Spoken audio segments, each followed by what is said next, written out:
তাহলে কিন্তু একটা খাঁটি ভক্ত হওয়া যায়। একটা ছাগলের বাচ্চা বনের ভিতরে চলে গেছে, সন্ধ্যা হয়ে গেছে, বাড়ি ঘর পায় না, চিন্তা করতেছে আমি রাত্রে আর কোথায় যাই। পরে একটা কাদার মধ্যে দেখে একটা বড় পায়ের ছাপ।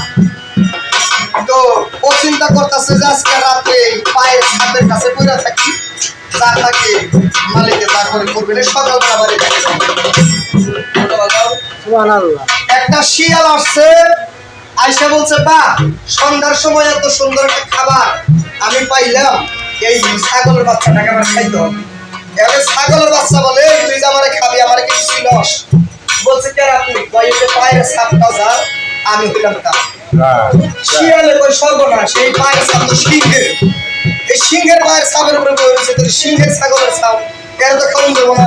শিয়াল চলে গেছে, আইসা ভাল্লুক আইসা বলতেছে বা এত সুন্দর ছাগলের বাচ্চা আমি অনেকদিন ধরে হার রয়েছি, বাবা তোরই তো আমার খাওয়া লাগে। ওই ছাগলের বাচ্চা রাখ, আমার যে খাবি আমার কিছু নয়।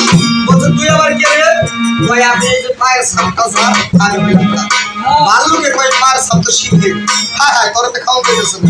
ওই ভাল্লুক দৌড়িয়ে বলেছে, রাত্র গভীর হয়েছে, ওই পথে সিংহ নিজেই আসতেছে, আইসা ছাগলের বাচ্চারা জায়গা কমান দিছে, আর রাত্রে না খেয়ে এলাম, কোথাও কোনো খাওয়ান পাইলাম না, আমার পথেই খাওয়ান রয়েছে। হায় হায় রে, এটা আমার সৌভাগ্য। ছাগলের বাচ্চা হুঙ্কার করছে, গাড়ি কি করলাম জানো না কেরা? কই তুই কেরা? ওই যে পায়ের ছাপটা যা, আমি হইলাম সিংহ কয় সর্বনাশে পায়ের ছাপটা আমার, আমারই তো হয় দিবার হয়েছে। হায় হায় রে, ও আমার চিনে না, আমার জানে না, আমার শক্তি সম্পর্কে ধারণা নাই, আমার সম্পর্কে কোনো কিছু বুঝেই নাই। তারপর আমার পায়ের উপরে বসে থেকে, পায়ের ছাপের উপরে বসে থেকে আমার তো হয় দিবার হয়েছে, ওরে আর খাওয়া যাবো না।